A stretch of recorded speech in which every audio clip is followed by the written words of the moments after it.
Hello, everybody. Welcome back to a brand new episode of Netflix Picks. This week, we are talking Elder Millennial, Last Chance U, Orange is the New Black, and lots more. So stick around. Netflix Picks starts right now. You're tuned in to AfterBuzz TV, the ESPN of TV talk. Now, let the buzz begin. Wow, lots of new things happening. I feel like they're doing that to all the hosts to put together a host like a host reaction compilation. Just like all the hosts be like, "There's a new intro." There's a new intro. It's not Sir Richard Wentworth. Yes. It sounds like our very own Maria Menounos, but I can't be sure. Yeah, right? One thing is it's our Maria Menounos. That's not the only thing that's different this week, though, is it, you guys? No. I'm not Rick Hong. Yay! I'm not indeed. What? I know, you guys, I got sick of his crap, so I kicked him out. That's right. As you'll notice, Rick Hong is not here this week, so I'm hanging in his place, playing our Orange is the New Black theme song, which you guys probably recognize right off the bat, yeah? Yeah. Yeah, it's pretty recognizable. Animals. Not to be left out, our darling cast that's going to carry it with me this week. To my left, we've got Steve Kaufmann. I'm here. I'm ready to talk about Movie Pass. Oh, wait, no, wrong show. Wrong show. I'm really fired up about Movie Pass, though. And of course, as always, the lovely and ever so talented Amy Cassandra Martinez. I always love it when you introduce me. Oh. But like when anyone really polite introduces you, you're just like, oh, thank you. But Please stop. thank you. Oh, Please stop. Please. I do want to say that I am in the chat, so feel free to join us, comment, like this video while you're at it, you know. Always. Right? Like away. Fire off the like bombs, guys. Let's get into it. Starting with the very song that led us into the episode this week, Orange is the New Black. Mm-hmm. I know this is a big deal for a lot of people, and that's probably the best thing I can say. I did watch episode 1 of season 6. I tried so hard, you guys. I tried so hard. Hey. Did you watch it? You know, at least you tried because I didn't. Yeah. So It's tough. Yeah. There was a lot of, and by the way, guys, I should have said this off the top. We're starting with some of our Netflix originals, so we're talking Netflix original shows and films, and of course, Orange is the New Black is one of the very early Netflix originals. But you'd seen some earlier episodes, right, Steve? I saw the first 2 seasons, and then season 3, episode 1. The direction that was clear from that episode led me to not want to ever watch that show again. I thought season 2 was actually stronger than season 1 because it was less Piper and more like the other inmates, more chorus, more other inmates, and then it was very clear season 3 that not only was it going to be more Piper, but it was going to be more Piper and that toxic relationship. Yes. And it was Alex? Yeah, like and more that, Piper and Alex, and I just didn't like that show. Or I didn't like that. Was all the Piper and Alex stuff was my least favorite parts of season 1. And season 2 was perfect because it wasn't, and they made it clear that, like, nope, they're the stars of the show.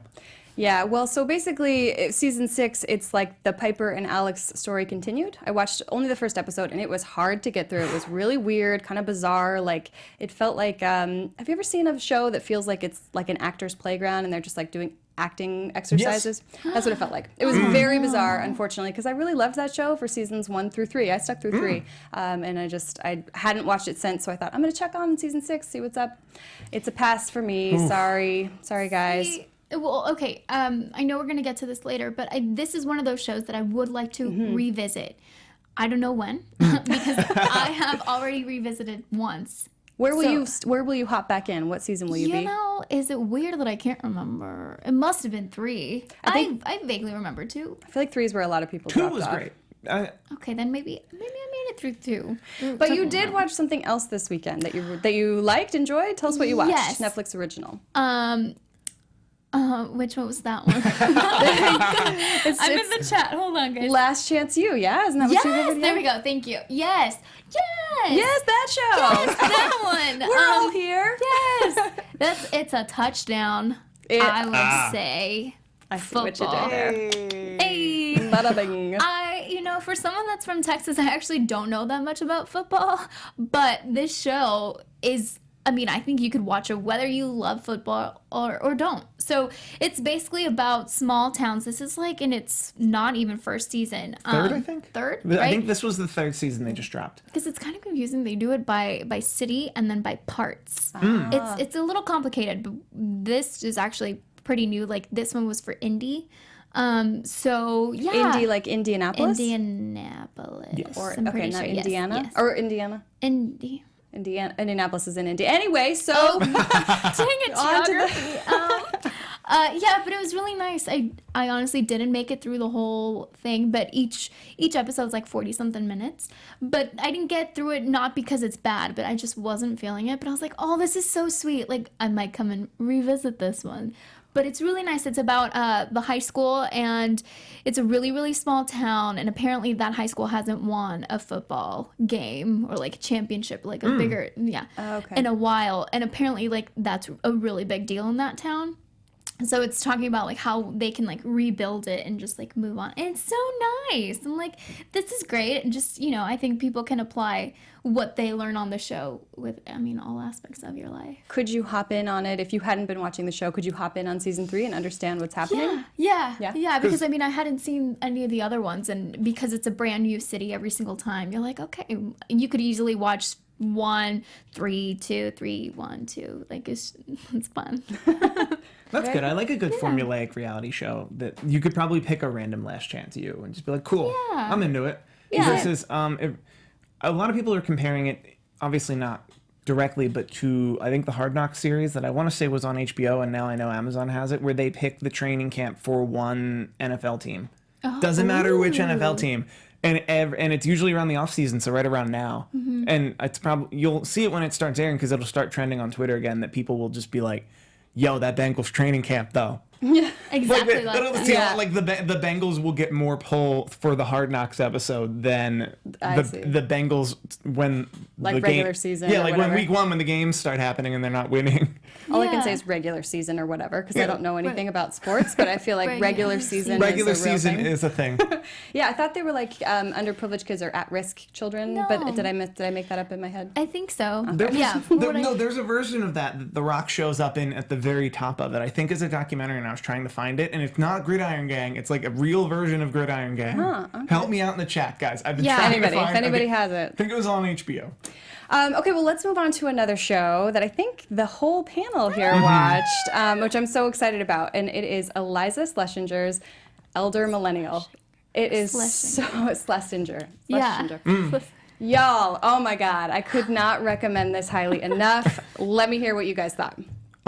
Speaking as someone around hovering that age, I'm not going to say which age, obviously, sure, no. but I do. I do like I like the opening bit about how like you're an elder millennial. Yeah. In spite of my dislike of the word millennial, only because baby boomers didn't call themselves baby boomers. Like I think we're all just so starved to like matter and call ourselves something that we're making up a word that like 20 years from now people will actually say what this generation was, because that's how generations work. So other than the word millennial, I do like it's a very first person telling of being a woman in America, specifically being a woman past a certain age and finding a mate. Yeah. It was first person. What annoyed me was that she told it first person, that it was clearly first person, but in a way where it's like, this is how it is, y'all. Where it's like this is how it is, y'all. But it was so This is how it is. Okay. But it was so specific. It felt so specific to me that I didn't understand. Like, it didn't feel relatable to everyone. I thought that she really nailed certainly the female audience. I thought it was very female centric. And that said, she is also the author of the book Girl Logic, which you guys may or may not have read. I did. No. I'm sort of a super Iliza fan. Even got to interview her. You can check that interview out on AfterBuzz's Red Carpet channel. But yeah, so she's this just really smart comedy. Like you can tell that behind every joke she's like really thinking about the action. She's making a comment on society in lots of places, and I felt there was a lot of moments of she's really giving some like big sister I've been through this type lessons. What do you think, Amy? Well, honestly, I'd actually never seen any of her stand-ups. I didn't read her book. And yeah, I loved her so much I followed her on Instagram. Oh. So you know it's serious. That is serious. She's liked one of my posts. I almost died. I screenshotted it. Yep. Oh my gosh. Fangirl. I also love you say that maybe she wasn't as relatable to you, but she was so stinking relatable to me. Okay. So, I which, think makes sense. What I meant was that everything she said was so specific to her personally that I had trouble. that I had trouble knowing whether or not it would resonate with the majority of our audience. And it sounds like it did. It did. I also love in her show, they included like hashtags that went along with the show. Like one of the hashtags is race to your snacks. Like, she gets me. She does get me. When I go home, it's a race to the snacks. I think it's always like a hit or miss when you start a comedy special. You know, you just don't know how long you're going to be able to last and if they're funny. Yeah. But she's charismatic, funny, and everything. And I agree. I couldn't, recommend her even more. It was a perfect Friday night watch. She carried me the whole way. I didn't want to tune out at any point. I stayed engaged. It was great. Can't recommend it highly enough.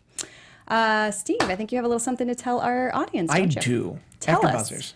Our network produces after shows for nearly all of your favorite television shows, from dramas, reality, television, sci-fi, and more. There is no network that works harder to serve television fans, but we need your help. We are asking you to please subscribe to one or more of our YouTube channels. By subscribing to our channel, YouTube will suggest content that's tailor-made for you, and you'll help AfterBuzz continue to grow. And if you're worried about those pesky notifications, don't, because those are completely optional. You can just subscribe, not hit the bell. So if you hit the subscribe button now for this channel, you can check out all our other AfterBuzz TV channels as well. There's a wrestling one that you may or may not be familiar with. Wrestling, my face may or may not be on that all the time. There's a reality TV one. There's a drama one. There's a lot of great content here from AfterBuzz TV. Let us know you did subscribe to one or more of our channels in the comments, and we will thank you on air. Thank you for being the best fans and for helping us be the ESPN of TV Talk. ESPN of TV Talk. Couldn't That's have said it better. Speaking of fan shout-outs, do we have anybody in the chat that wants to say hi or anything cooking over there in the chat? Yeah, well, we have a question. Maybe Steve in the booth can help us. Sam. Hi, Sam. Hi, Boone. Yes. Yes? Okay. Is asking, will AfterBuzz TV cover review this season of Orange is the New Black? That I'm pretty sure that's a yes. I can't speak with any certainty over who and when and how. Yeah, Steve in the booth agrees. That's a solid agree The from our answer is engineer. yes. The details are unknown. Not a confirmation, a solid agree from our engineer. Yes. Yeah. Leave it at that. Count on it. Yes. Count it. Oh, look, and we have Drew Baldwin saying, yay, he did subscribe. Oh, Yay. thank you, Drew Baldwin. You better. Okay, well, let's move on, guys, to some non-Netflix releases. Okay. And I believe, Amy, you had something you want to talk about for a Yeah. non-Netflix release. I do remember this one. Oh, do you? What you got do. for us? I do. Life sentence. Right? Life sentence. Yes. Oh, okay. Yes. I know this. Yes. Okay. So, quick little story. I heard about this show at the TCAs, which was this thing where they promote all the new television series and even new seasons. This was back in January. And so it's Lucy Hale is the lead, and it's about this girl that has been living like she's dying because she really is, until they tell her, hey, guess what? You're cured. You no longer have cancer. What? And so then it's about life that she now has and living life like she knows she's not going to be dying anymore, at least not anytime soon. And just how everyone just hides things when people are sick. And it's cute. It's a cute idea. It was a little bit strange. It's pretty to look at. This was on the CW. Yeah, it feels CW in That its definitely felt very- casting and everything. Yeah, pretty cast though. Pretty cast for sure. It's cute, and I don't think it even got picked up. Yeah. For a second season. How much time did they spend with her living as if there was no tomorrow? Was that all in the pilot? Yeah. Ugh. I mean, the pilot, actually, no. Pretty early on in the pilot, she finds out, and then she tells the rest of her family, hey, guys, I'm not dying. So there was a lot of, in the panel room where they were talking about it. So it is not a rom-com, movie. It's a series, and, yeah, it's cute if you want something cute, and it's pretty to look at, like I said, but... Not so or compelling, I guess. Not compelling, and it's kind of cliche, maybe? Is it cliche, even? but kind of annoying because you're Ooh, okay. From Amy, that's saying a lot. Ooh, I know. Burn. I know. One, it's Like, wow, that must suck. You were dying and now you're living and you're not gonna die. Oh, and your family hid stuff from you. Okay, well, guess what? No one's dying, so you can get through it. It's kind of like that. Like, whereas narratively, you want to know what's the more interesting story? That you'd give me one season of someone living like they're going to die. Like, living like they're going to die tomorrow. Like, they have no... That you can make an allegory to life, and if you want to play a good place game, if you will. Or, like, if you want to play, like, a big, crazy thing, you wait one whole season. To be like, by the way, you don't die. You know what? And that's your twist on season 2. I like it. What I do recommend, Last Holiday has the similar thing to this, but it's so stinking good. And it's this whole thing, but watch that instead. Fair enough. I do like Last Holiday. That's a good one. Well, Steve was telling us all about our channels and all the channels you can subscribe. We want to make sure that if you're listening to us on iTunes, that you're subscribing to us there as well. So if you're hearing our voice instead of seeing our faces, sucks for you. Just kidding. But make sure you hit that subscribe button, give us 5 stars if you can, and tell us, what you're liking about the show and what you want to see more of. We want to hear all that, or I guess what you want to hear more of if you're on iTunes. Okay, that brings us to our Hidden Gems section of today's show. And I think both Amy and Steve have some hidden gems that they'd like to talk about. So, Steve, why don't you tell us what your hidden gem of the week is? My hidden gem for everyone is Guardians of the Galaxy Volume 2. Fair. The I'll hidden hop gem, on that. it's on there, and I'm pretty sure, and I can check it right now, but I actually figured this out a couple weeks ago. MCU-wise, like big Marvel MCU movies, I believe there's only ever 3 on Netflix. Oh, is that a rule? Like they can only ever have 3 at a time? I've They're noticed that good? Well, It's just like, I've whoa. noticed that when Thor Ragnarok went in, something went out. That I think the way it works is that I'll type it in right now. That Marvel, if you type in Marvel, okay, it's Thor Ragnarok, Guardians of the Galaxy Volume 2, Doctor Strange. Oh, okay, so 3 at a time. So if something goes in, I guarantee you Doctor Strange will go out. Why Doctor Strange? Okay, this it's is the an oldest. interesting theory. It's I the want oldest of the to 3. like keep on This this. is a theory I'm posing to everyone that I believe they can only keep 3 movies on Netflix at one. 3 MCU movies on Netflix at one You time. have to tell people what MCU means. Marvel, in the case... Marvel Cinematic Universe, and that I specifically mean a Marvel character that is owned or distributed by anyone who Tony Stark hangs out with. Your glasses were falling down a little bit. Could you just push them out? They're back up. Nerds unite. But anyone Tony Stark hangs out with is what I mean by the Marvel Cinematic Universe, so pretty much not the X-Men. Oh, I want to hang out with Tony Stark. We all want to hang out with Tony Stark, and not Elon Musk, because he's an actual person with flaws. Because probably people still hang have out with flaws. Elon Musk. I mean, I If wanna hang out offered, with I'd hang Cap- out with Elon Musk. With Cap more. Yeah. I rewatched this partially because of the James Gunn controversy to really like reassert what I feel about Volume 3 without James Gunn, which is don't bother. If you watch Volume 1 and Volume 2, you have to understand that these are just random characters that were kind of pieced together specifically for these films that would have been nothing without proper direction and writing that James Gunn brought about. I'm not defending or even talking about anything else about James Gunn. I am saying Volume 3 is going to be a garbage fire. Without him. Yeah. Even with his script and without him, there's such a subtle sensibility to both of these films that will be severely lacking. I'm inclined to agree, but and without commenting at all on what's actually going on with James Gunn, I can see how that would be that's going to be a tough act to pull together. Well, and that's a tough movie to get through without crying. That too. Well, especially So good. And not Mary to- Poppins, y'all. and not to be, and it's hardly a spoiler because I think everyone knows it, but Spoiler alert. Spoiler alert! Spoiler but alert! I'm spoiler not alert. going to actually say it. But to watch it now after watching Infinity War is I actually Yeah. a lot. Yeah, It's actually a lot because you're just like, oh my god. I feel that way about Thor Ragnarok too. Heckin' where you're baby just, Groot. heckin' baby Groot. Heckin', so cute. Okay.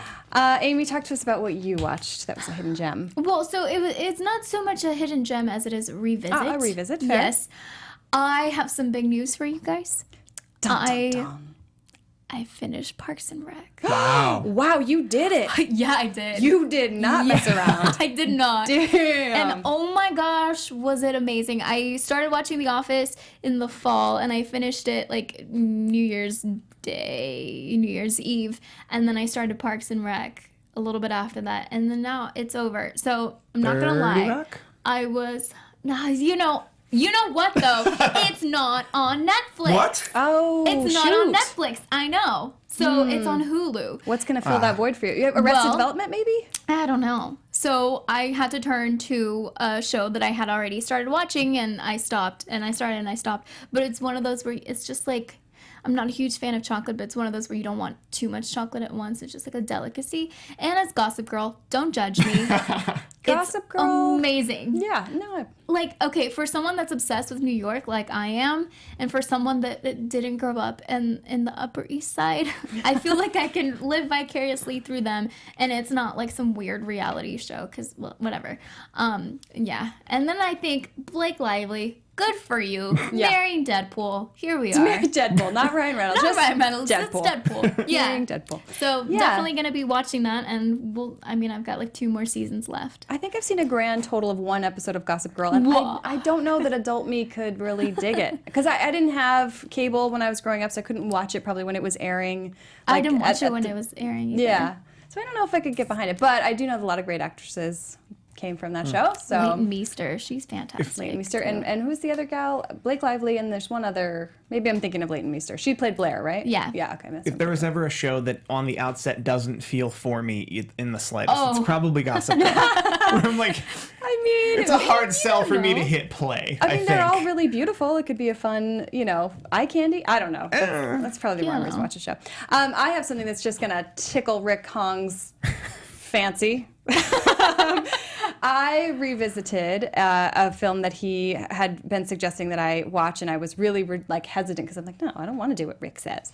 But dang it if he wasn't right. The Netflix original film, Set It Up, which is definitely still streaming, was really enjoyable. I watched it this weekend, and I was expecting to turn it on and fall asleep to it, and call it stress or whatever, too much caffeine. Also a good film. It was unexpected and delightful, and I can wholeheartedly recommend it along with Mr. Rick Hong. So there you go, Rick. I'm admitting you're right on air. Everybody has it. There we go. It was worth it. I reluctantly say I suggest this film. Although I find a lot more problems with it than most people do. Yeah, there's issues. It's imperfect for sure. I had a lot of it was so hard for me to get on the side of the protagonists. Yeah, because they were working for such garbage people.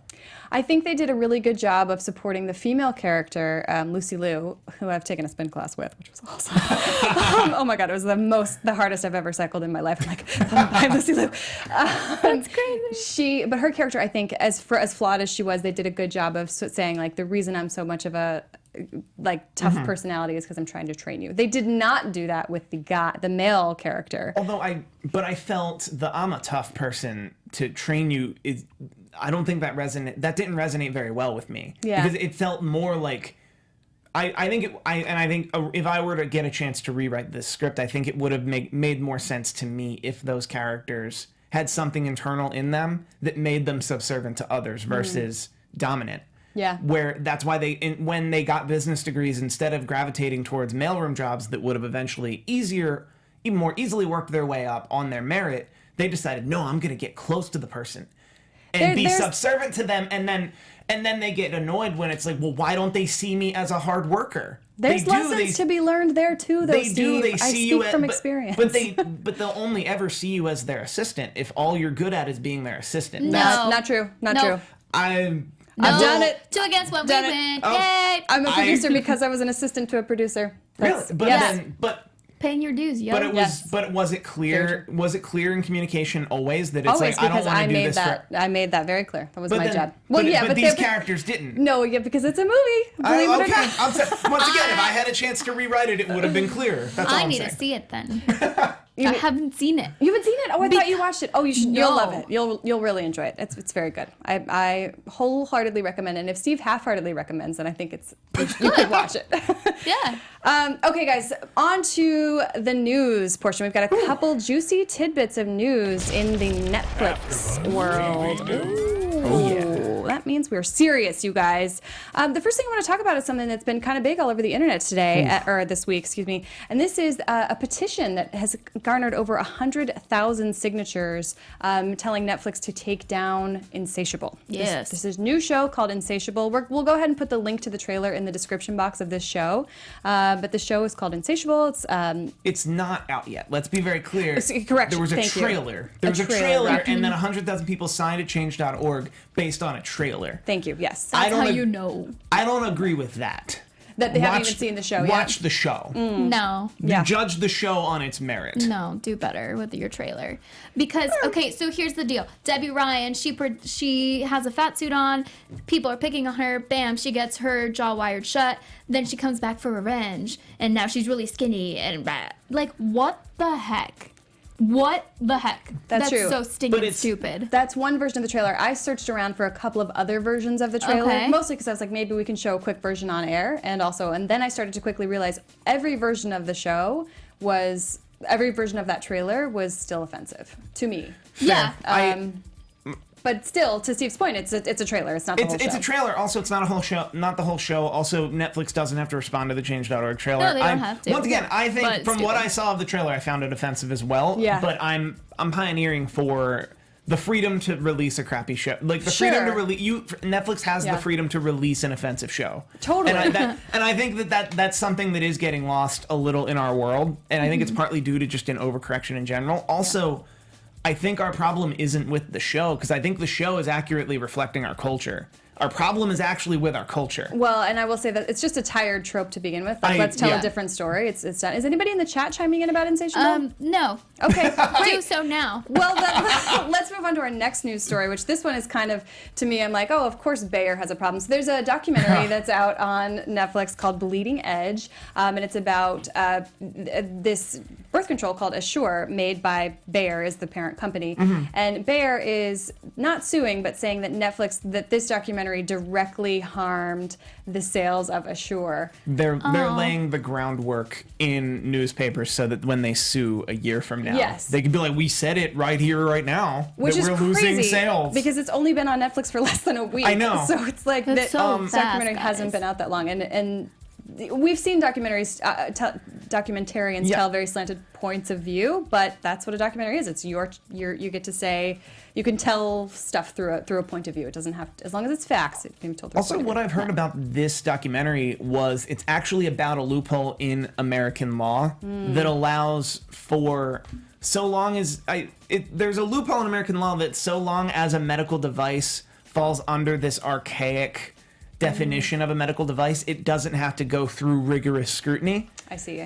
But they spend most of the documentary talking about this one item, but there's multiple items just like this, and I think I've heard that this documentary tries to burn the candle at both ends. I see. also think they are saying that the documentary is bad is good for the documentary. Oh, sure, yeah, and it's like, of course Bayer's going to say it's bad. So watch the documentary. Let us know what you think. Bleeding Edge, it's on Netflix right now. Lastly, in our news breakdown, we have Altered Carbon officially picked up for season 2. But the only thing is that we don't know who the cast is going to be. By very nature of the show, we know that the show is coming back, but we don't know who is going to be attached for sure. So that's what we've got about Altered Carbon. I'm not a big fan. If there's anybody in the chat that wants to chime in about it, feel free. And you guys have anything to say about Altered Carbon? Steve in the engineer booth, feel free to chime in. Oh yeah, absolutely. You first, Steve. Go ahead. I didn't particularly care for this show. I'd only made it through about one episode. I do understand the concept of the show, and I like that the idea of the concept of the show allows you to like literally recast every season, which is very old studio mentality of me. That like apparently for like westerns like Bonanza, if they hired an actor, the first scene they shot is their death scene. Yeah, that's great. I love that. Specifically, so if they ever get uppity about their contract, they can just be like, "We had your death. You can die tomorrow." Bye, Felicia. Like, we'll make it. We'll edit it together to make it work, but you died. What about you, Steve, in the engineer booth? Have you got anything to say about Altered Carbon getting a season 2 pickup? I am genuinely excited, though I have not caught up with the book series that the TV show is based on. I am a fan of the science fiction concepts of the show and the story in general, and I can definitely say without spoiling anything that the end of the season 1 finale strongly suggests that the lead character, actor Joel Kinnaman, will not be returning to play his original role. Dun, dun, dun. He and replied I'm on Twitter, though. Not spoiling anything. He replied on Twitter saying, interesting, ... Of course. Because, So maybe... yes, exactly. Yes, Interesting. because We don't we know. are talking about re-sleeving. We are talking about things that are, have been integrated in science fiction stories of things like Ghost in the Shell and various other stories when it's a matter of taking a person's personality, behavior, soul, if you will, and putting it into other bodies and things like that. So I'm all about it. All right. Well, very cool. I'm sure they will put a lot of production into that, and it's going to be awesome for those that are fans of the genre. Yep. Not me. I will make a prediction. I think there will be, depending on the casting, if it's another cisgendered white male, or I think there will be a lot of talk of so why not this person Yeah. or that person, or why is it another white dude? Another white dude. We shall see. Remains to be seen. You guys, that is all the news we have for you this week. Before we let you go, we are going to rattle off the top 5 releases coming out to Netflix this week, curated by yours truly. So here we go. We've got Batman Begins coming out August 1st. Switched, which is a Netflix original. P.S. I Love You. Everybody get ready for that. I know. Like Father, another Netflix original, and I Am a Killer, another Netflix series for those true crime aficionados. I think that's going to be a really good one to look out for. So those are the top 5 coming at you this week. And that, my friends, wraps up our show. That is all the time we have this week. Thank you so much for joining us. I am Ashley Chaney. You can find me online at Ashley on Camera. And let's talk about what you're watching on Netflix and what you're eating. Steve, where can everybody find you? Everyone can find me right here, right now, but also on Twitter almost exclusively. I'm at Steve Kaufmann. That is Kaufmann. I tweet a lot. And you guys can find me on all social media at Amy Cassandra MTZ. My name is Amy Cassandra Martinez. Thank you guys so much for joining us in the chat. Thank you, Star Drews, ISB Lou, Jazz41173. And yeah, just keep the conversation going down in our comments. That's right. We'll see you guys next week. Thanks so much. From executive producers Maria Menounos, Kevin Undergaro, Phil Svitek, and the entire AfterBuzz TV staff, we would like to thank you for listening to the AfterBuzz TV network. To watch or listen to other after shows and post comments or questions, be sure to visit AfterBuzzTV.com. I'm Sir Richard Wentworth, and this has been a presentation of AfterBuzz TV. Buzz you later. The views expressed herein are those of the hosts only and do not necessarily reflect the views of AfterBuzz TV or its owners or principals.